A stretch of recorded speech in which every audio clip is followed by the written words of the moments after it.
Estamos começando mais um Papo de Mãe e hoje eu tô com uma mãe muito especial que não é só mãe, é também psicóloga clínica, também dessa área infanto-juvenil, é psicóloga escolar, atuando também com esse público e é mãe de Maria, Eveline.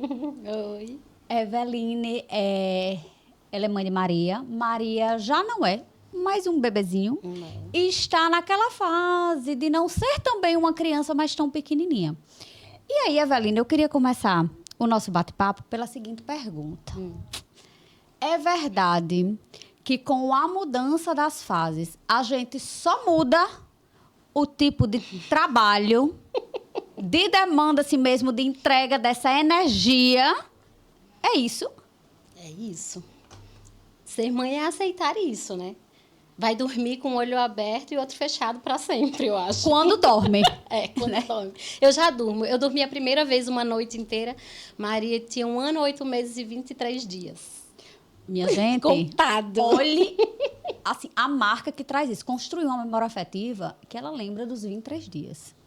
Porque foi um período muito difícil, porque a pessoa não dorme, né, bem, assim, não tem uma noite de sono que repara. É uma entrega muito grande, né, a maternidade, é muito cansativo. E aí vai envelhecendo e vão mudando, né, vai mudando o tipo de trabalho, o tipo de preocupação.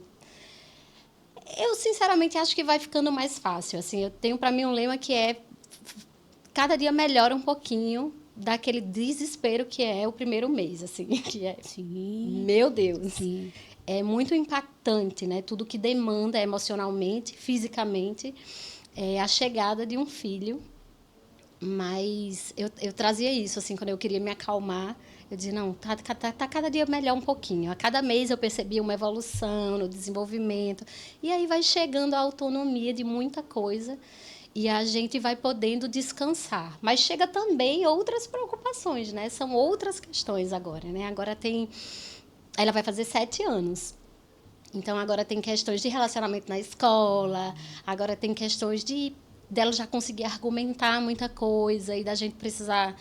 Peraí, o que é mesmo, o que eu acredito, o que é mesmo, né? Então, mas eu acho gostoso, assim, eu gosto, eu acho interessante tudo isso. Você fica, então, focada nos ganhos de cada fase, porque, assim, né, eu escutei isso de uma mãe, inclusive uma mãe lá do consultório, que tem um filho que hoje é adolescente, mas ele tá comigo desde criança, então já faz, assim, uns 5, 6 anos que essa mãe tá comigo no consultório, né, com esse filho, e ela me dizia assim, quando eu estava na licença maternidade de Rafael, porque eu recebia muitas mensagens carinhosas e muitos clientes do consultório, né?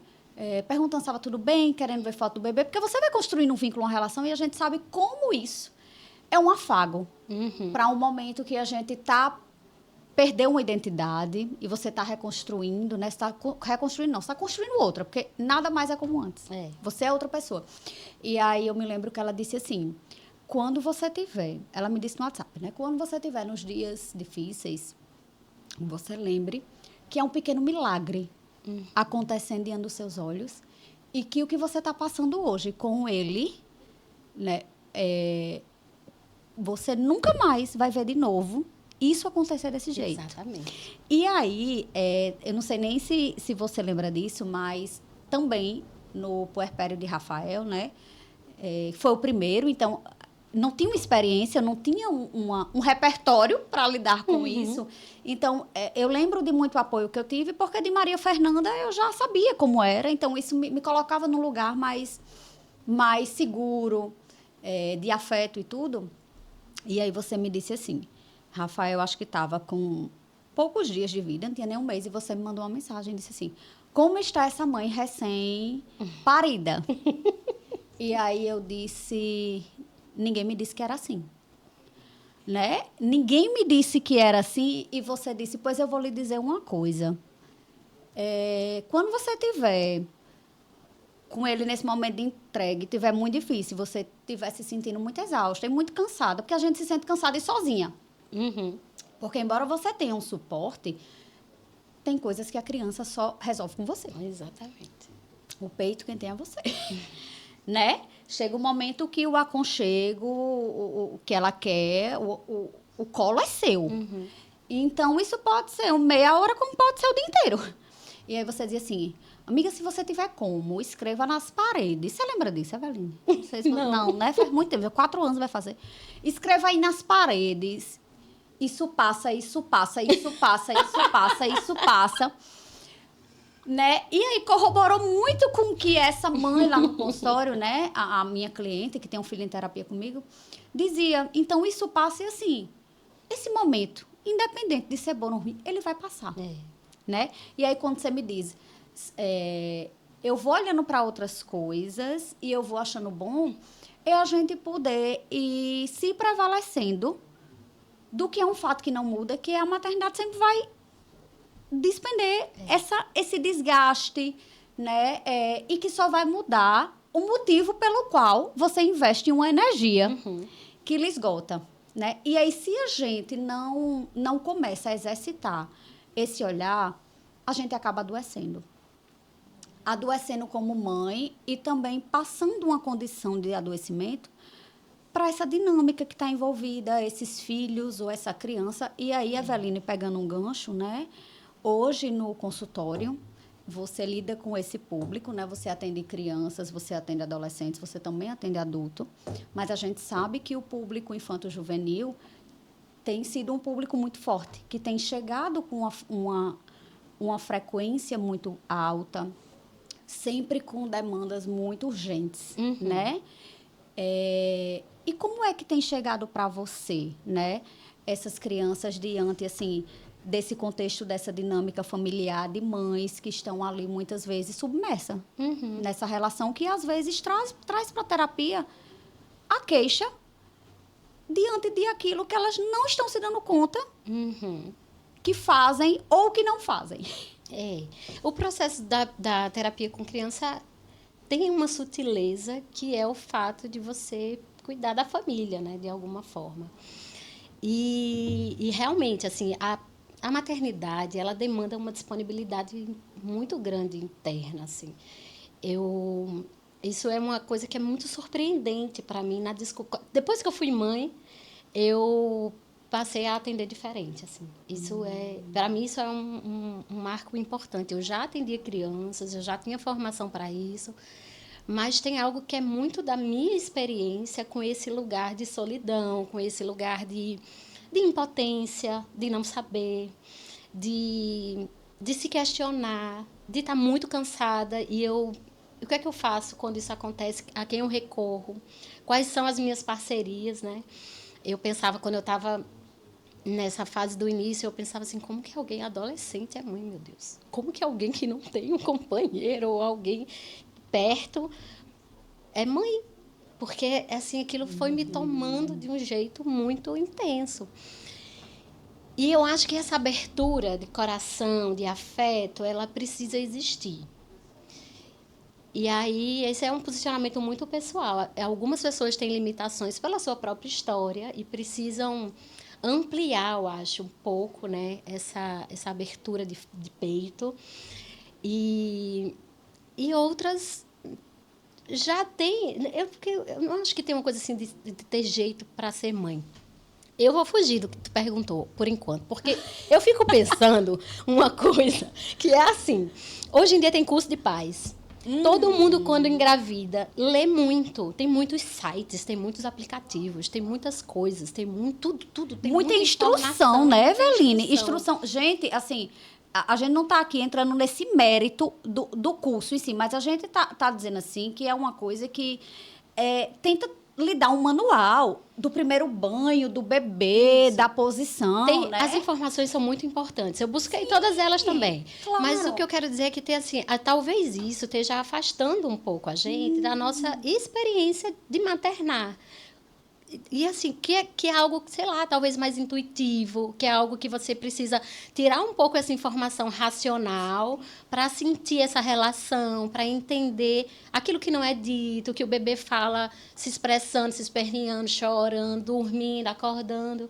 E eu fico pensando assim, eu tive muitos tias e muitos primos, e ainda experimentei um pouco de um cuidado que era meio comunitário, assim, né? Das irmãs ajudarem muito, das primas, das tias, todo mundo participar desses cuidados com a criança, e eu acho que trazia esse conhecimento, assim, mais na oralidade, mais no fazer, mais no...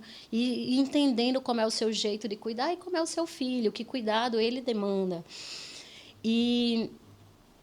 E aí, a gente, nesse processo, a gente vai recebendo no consultório famílias que trazem o que eu acho que é talvez um dos maiores desafios, que é o quanto a gente cuida da melhor maneira e, ao mesmo tempo, a gente oferece autonomia para essa pessoa que está se formando. É quase como se fosse um paradoxo, assim, na minha visão. Porque eu preciso dar um banho no meu filho. Quando ele é muito pequeno, ele não faz isso sozinho. E depois ele vai crescendo e eu preciso ir sentindo o quanto daquilo ele já consegue ir fazendo sozinho. E eu acho que essa medida deixa os pais muito perdidos. Eu dei um exemplo do banho, mas é para tudo. É para alimentação, é para sair, é para fazer atividade de casa, é para tudo que ele vai aprender. Inclusive, né, como você trouxe o campo escolar anteriormente, um conflito, que é muito natural de crianças que convivem juntas e que, por exemplo, na idade de Maria, com 7 anos, né, 7 anos você está numa fase pré-operatória, né? Uhum. Piaget vai falar isso. Então, assim, você está numa coisa pré-operatória que você começa a alcançar as coisas concretamente. Então, fica muito óbvio o conflito porque você já entende que você pode discordar do seu amigo, mas que, ao mesmo tempo, por uma imaturidade neurológica, isso vai acontecer e alguma coisa vai exceder um comportamento reativo, uma coisa... E aí, às vezes, o pai e uma mãe, se não está aberto para isso, não vai conseguir manejar, né? E é aí que entra o desafio, né? Não tem mais a dependência de um banho, mas tem uma dependência de uma conduta psicoeducativa que, independente de você ser profissional da área, lidar com criança ou não, isso não tem a ver com formação, né? Mas tem a ver com essa intuição de que, assim, eu preciso conversar com meu filho, eu estou sentindo que tem algo que precisa de um ajuste, de um espaço. São muitas interrogações. São muitas interrogações na cabeça de uma mãe. Assim, a primeira coisa que a pessoa faz é pegar esse diploma de psicóloga que atende criança, então mais ainda, deixa ele para lá. Não tem, assim, não é varinha mágica para ninguém. Não, de forma nenhuma, de forma nenhuma. É óbvio que a gente tem algumas orientações mais gerais, daquilo que é recomendado, que se faça, como se conduza, mas isso... no feijão com arroz, no miúdo, no dia a dia, não serve tanto, não. Porque você continua tendo as mesmas dúvidas, porque aquela é uma pessoa única, aquela pessoinha. Então, é isso, assim. E como é que a gente vai apoiando esse ganho? Eu vejo hoje muito no consultório dificuldades dos pais em deixar ver qual é o caminho de resolução que a criança encontra. Principalmente falando de conflito, principalmente falando de dificuldade escolar, que envolve muitos outros cuidadores. É como se a criança sequer pudesse existir ali naquele contexto. Ela precisa ser... Primeiro que hoje todo mundo é vigiado o tempo todo. O menino não pode mais nem fazer as peripécias de criança. Olha, a pessoa que está treinada para a comunicação, ela sabe o sinônimo imediatamente. Então, os meninos não fazem mais nada escondido, como a gente fazia. Eu fazia umas coisas escondidas, né? Óbvio. Pois é. Mas agora não dá mais, porque eles são vigiados. Tem GPS, tem não sei o quê, tem nananã, tem câmera em todo canto. Compartilhamento, né, dos celulares da família. E assim... o medo de cair na rede, né, Eveline? É uma ameaça velada, porque a gente precisa falar disso, é uma ameaça velada de estar sendo vigiado, porque, assim, alguém pode me filmar. E eu vou ser cancelada. E essa é a minha maior dor. Principalmente porque quando não há um lugar, claro, um papel que esse filho ocupa, de poder se sentir seguro na família e ter até uma voz que vai dando espaço para que você explique coisas ou para que você se sinta seguro. Se eu for cancelado lá fora, eu fico sem nada, porque eu já estou cancelada em casa. Inconscientemente. Pois é, e assim, é confuso, porque a gente não está aqui falando sobre o não controle, o não acompanhamento. Ou que está errado, né? A gente sabe que as famílias fazem o que é possível. Mas de um possível espaço que ele possa experimentar, que ele possa errar. É óbvio que é um espaço controlado, precisa ser um espaço controlado. Mas é um espaço que vem reduzindo. Eu estava agora mesmo conversando e com a pessoa que estava ali fora... Pode dizer quem é? Pode, né? Esse espaço é seu, você que escolhe. Com a minha mãe, viu, minha gente? Porque, né, vamos falar da coisa real. Eu tenho mãe também, eu sou filha. E ela disse, esses meninos hoje em dia não podem ir dali para ali, porque já é assaltado, já é não sei o quê. Pois é. Antigamente, a Adriana, ela ia sozinha, não sei de onde, não sei para onde. Exatamente, a gente foi perdendo esses espaços. E é óbvio que os pais ficam confusos, o quanto de liberdade eu dou, qual é a segurança nisso e tal.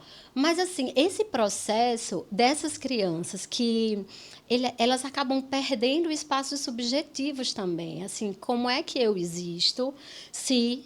Na minha primeira topada, na minha primeira dor, no meu primeiro conflito, eu nem entendo o que está acontecendo, porque a minha mãe já foi resolver, já chegou na escola, já reclamou, a professora já viu, já botou lá sei lá o quê, já tem, sabe? Então, calma. Nada na educação é para já. Sim. Então, agora a Maria começa, né, com essas questões. E é bem argumentativa, ela cheia de ideias, cheia de coisa.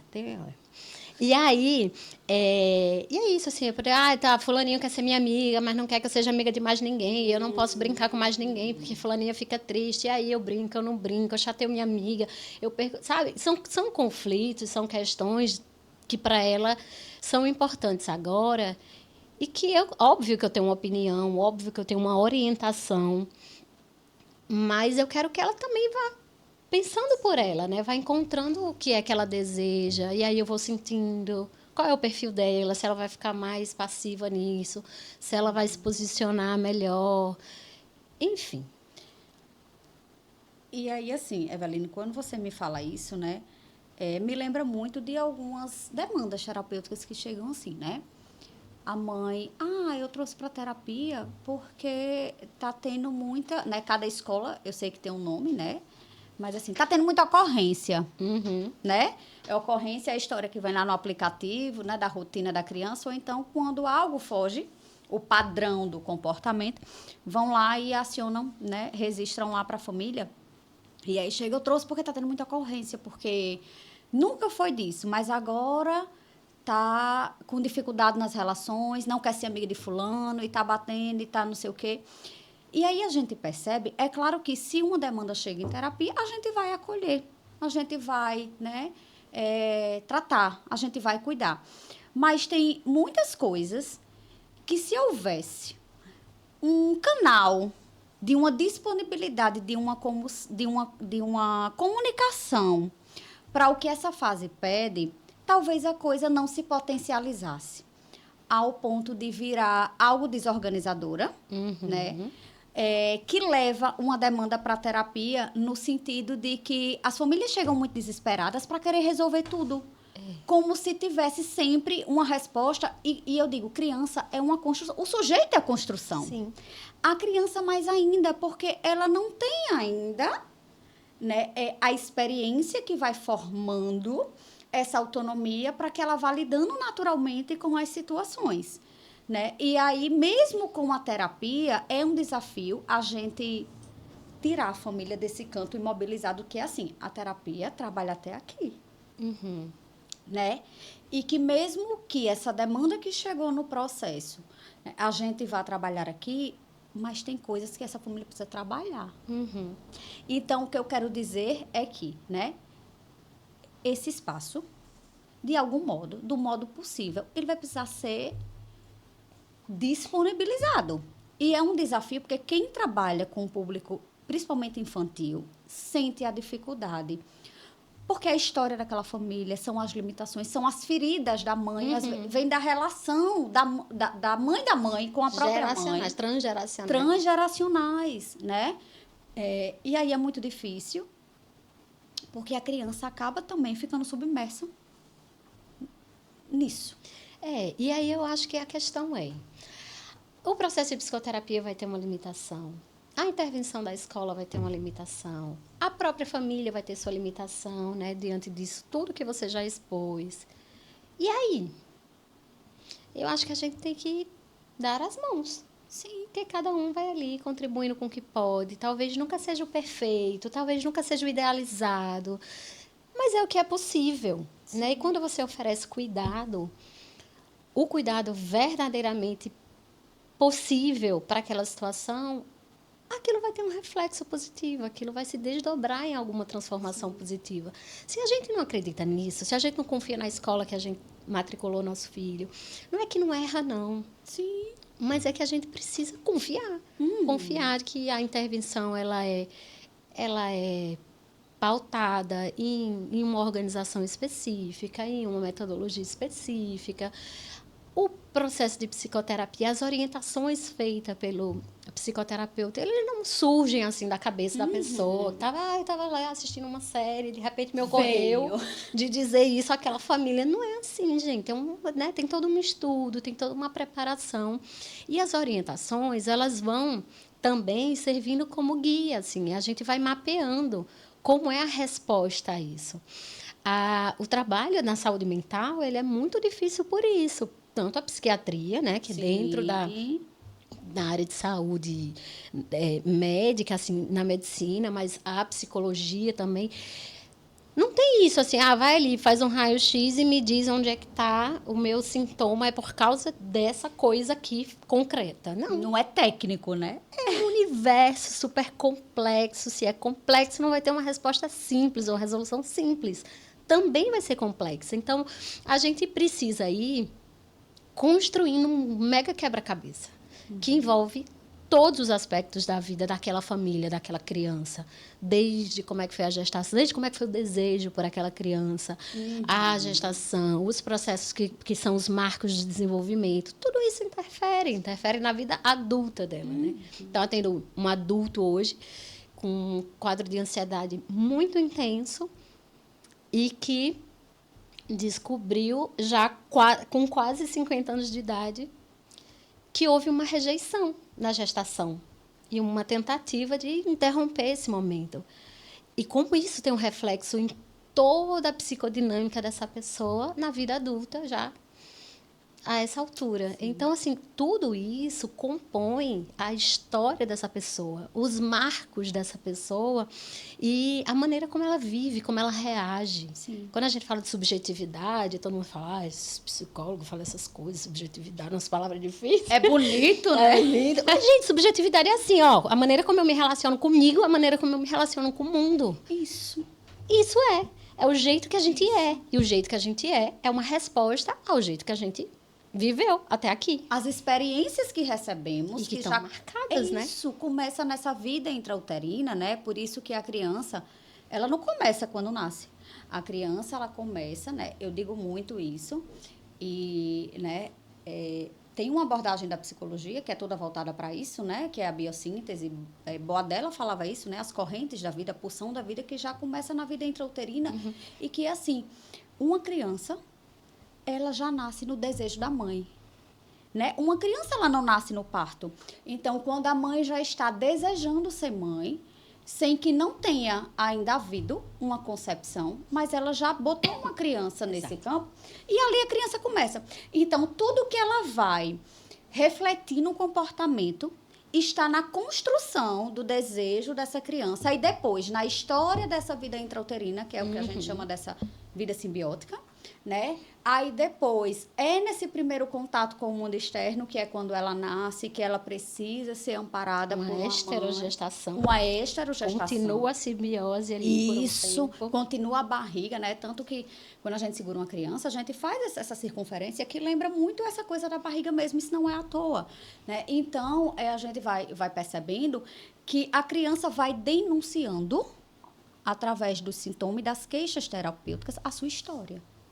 E aí a gente também precisa olhar para a história da mãe, né? Porque como é que foi a história dela quando ela desejou ou não desejou essa criança? Como foi que ela se sentiu quando ela descobriu a gestação, né? E o que aconteceu nesse momento de puerpério, né? Em que momento entra o pai, né? Pois é, porque assim, a mãe precisa ser suportada pelo pai para que ela suporte o filho. Porque é um lugar de suportar mesmo, porque é uma entrega, é um cansaço, é uma demanda. E aí você só suporta algo se você for suportar. Ei, tem gente que acha que vai segurar um casamento tendo um filho, olha. Tendo um filho. Quem conta? Quer contar primeiro?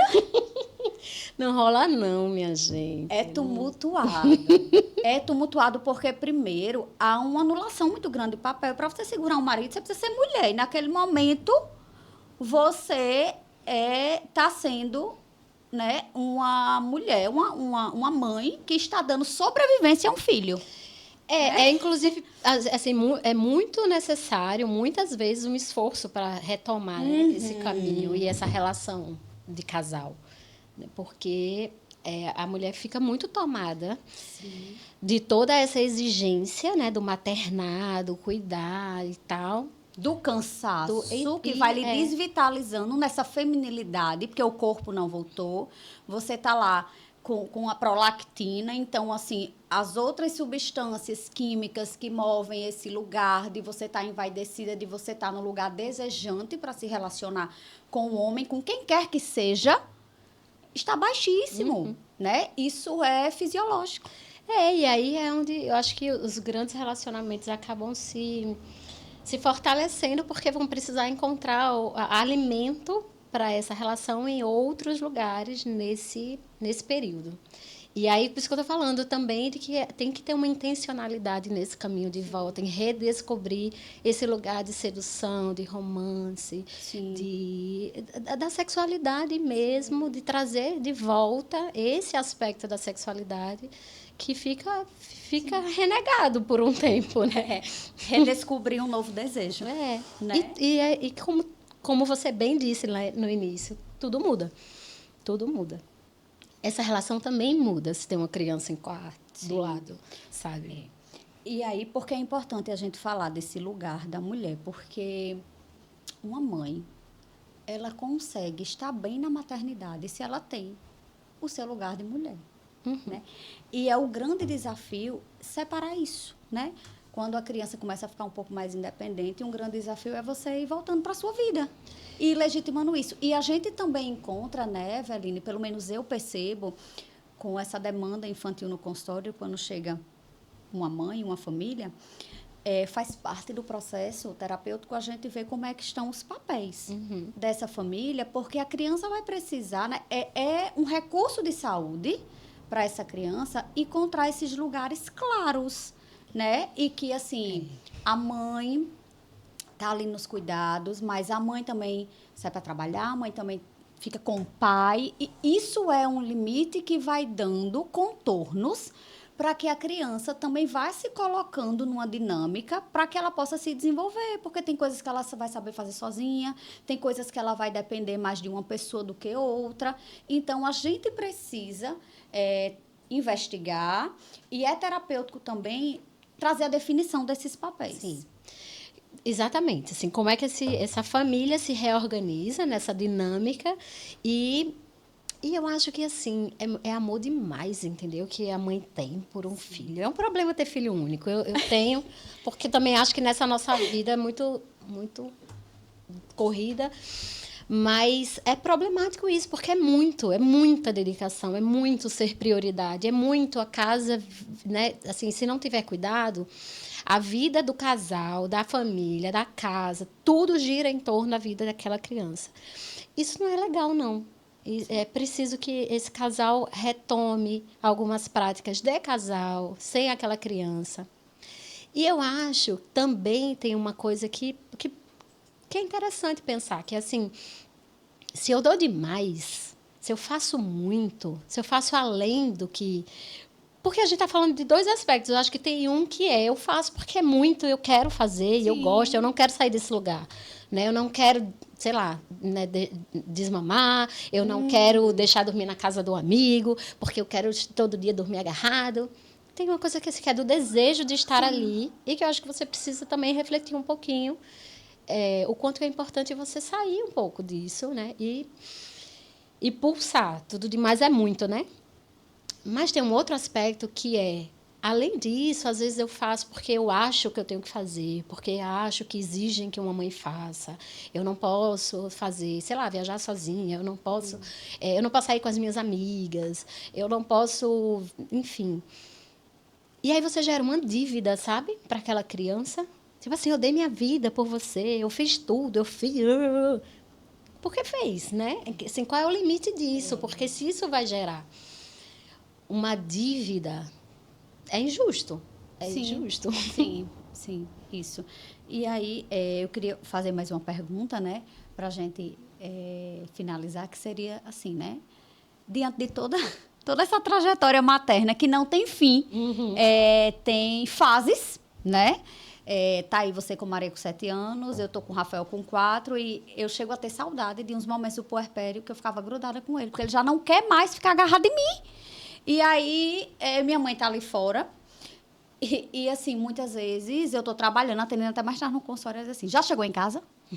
Quando você for sair daí, olha para um lado, olha para o outro, olha os bandidos, olha os assaltos, olha os sinais. Então, assim, muda, né, a preocupação da fase, mas qual foi, né, a fase da infância mais difícil dessa entrega, dessa maternagem, com essa responsabilidade e essa consciência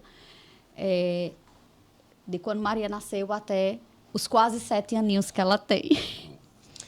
Eu estou numa fase que eu estou muito feliz, sabe? Nesse lugar, assim, eu acho que a gente foi se conhecendo, se encontrando.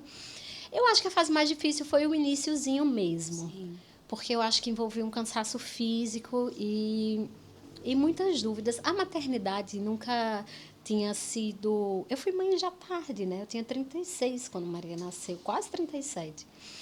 E eu nem sabia se isso ia acontecer na minha vida. Não era uma coisa assim que eu pautava minhas escolhas pensando nisso. E aconteceu e foi ótimo, né? Mas esse início foi muito impactante, porque eu tinha como se fosse 2 ideias genéricas, assim, ou aquela coisa bem maravilhosa, um amor que chega e arrebata, e não é bem assim, né? Tem uma construção dessa relação, desse amor. Ou as pessoas olhavam para mim com a cara assim e me diziam tudo de ruim que podia acontecer. Enfim. Olha, se prepara, você não vai dormir nunca mais. Ninguém nunca avisa a gente certas coisas, mas também quando vem numa coisa assim, sem a menor elaboração do que está dizendo. E aí, assim, Eveline, vou me prevalecer de uma fala sua, né? Que se você pudesse deixar um recado, seria isso de que pinte nas paredes. Vai, em todo canto. Abre Tudo o guarda-roupa passa. na hora do desespero, Né? tem um grito lá dentro. Vai passar! Porque, assim, vai passar. Vai passando, vai melhorando. E aí, enquanto não passa, a gente vai dando as mãos e fazendo a nossa rede de apoio. Porque mãe precisa de outras mães. Mãe precisa de uma mãe para fazer a terapia de grupo de mães. Mães amigas. É isso mesmo. Não é terapia, mas é terapêutica, né? Não é terapia, mas é terapia perfeitamente. Eveline, ó, maravilhosa. Obrigada. Imagina.